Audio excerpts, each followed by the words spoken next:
व्यक्तियों की आवश्यकता और राष्ट्र की आवश्यकता, व्यक्तियों का स्वार्थ और राष्ट्र का स्वार्थ या मानवता का स्वार्थ, ये दोनों बातें, ये दोनों घटक दो क्यों दिखते हैं, एक क्यों नहीं है?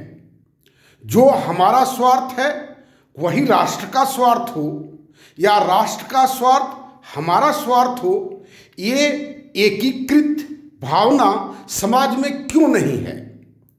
हम राष्ट्र की जब बात करते हैं तो वैसा एक्टिव या वैसा तत्परता हमारे भीतर नहीं होती है जिस तरह अपनी निजी स्वार्थ के लिए होता है। इसका कारण आर्थिक है और वो आर्थिक कारण की सुव्यवस्था के अभाव में इस तरह का विकृति पैदा हुआ है और यह विकृति पैदा होते होते बढ़ते बढ़ते उस स्थिति तक पहुंच जाता है जहां पर राष्ट्रों को बहुत बड़ा बड़ा मूल्य चुकाना पड़ता है।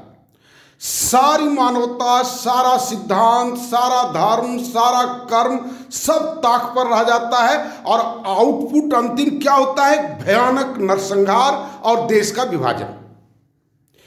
ये आज तक इतिहास में होता रहा है। पूरी मानव, पूरा पृथ्वी पर का मनुष्य इसी तिकड़म में लगा हुआ रहता है। ये स्वार्थ को एकीकृत करना राष्ट्र के साथ, पृथ्वी के साथ बहुत कठिन काम इसलिए है कि डाइवर्सिफाइड इंटरेस्ट है, यूनिफाइड इंटरेस्ट नहीं है। उस इंटरेस्ट को यूनिफाइड किए बिना बहुत कठिन है। आज लगता है ये चीज हमारा बहुत स्थायी है, लेकिन कल वह बहुत अस्थायी हो जाता है। आज हम जिसके साथ बहुत प्रेम में बैठते हैं, चाहे व्यक्तिगत स्तर पर हो चाहे राष्ट्रीय स्तर पर हो, कालक्रम में वही एक दूसरे का दुश्मन बनता हुआ दिखाई पड़ता है और है।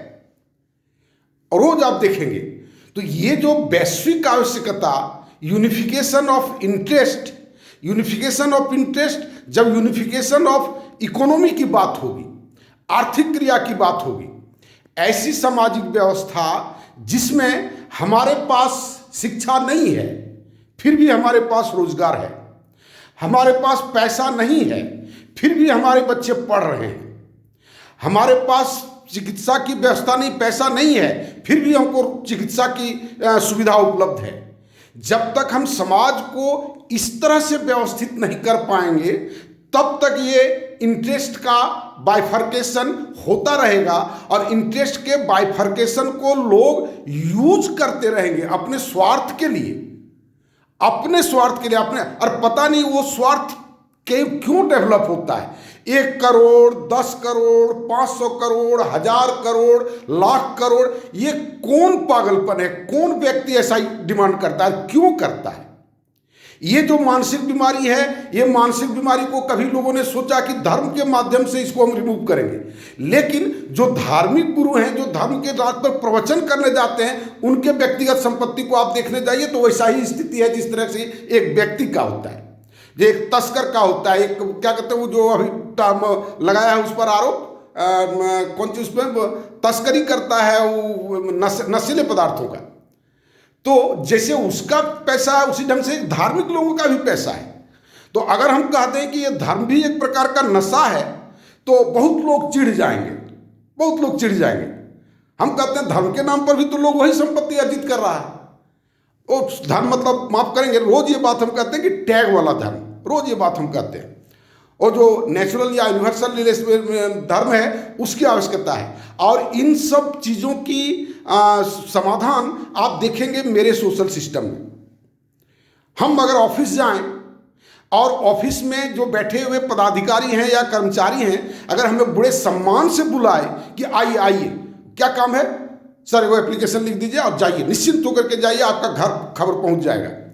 अगर इस तरह से मानवीय सामाजिक व्यवस्था अगर हम लोग बना पाते हैं तो फिर हमारा इंटरेस्ट और नेशनल इंटरेस्ट में कहीं कोई अंतर नहीं रहेगा।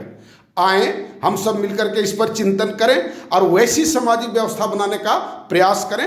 आप देखें, सामाजिक व्यवस्था का कहने से ये जो आर्थिक क्रियाओं की जो व्यवस्था है सुव्यवस्थित, और मेरे साथ आप जुड़ने का प्रयास करें और जितना जल्दी हो मेरे साथ जुड़ने का प्रयास करें। धन्यवाद।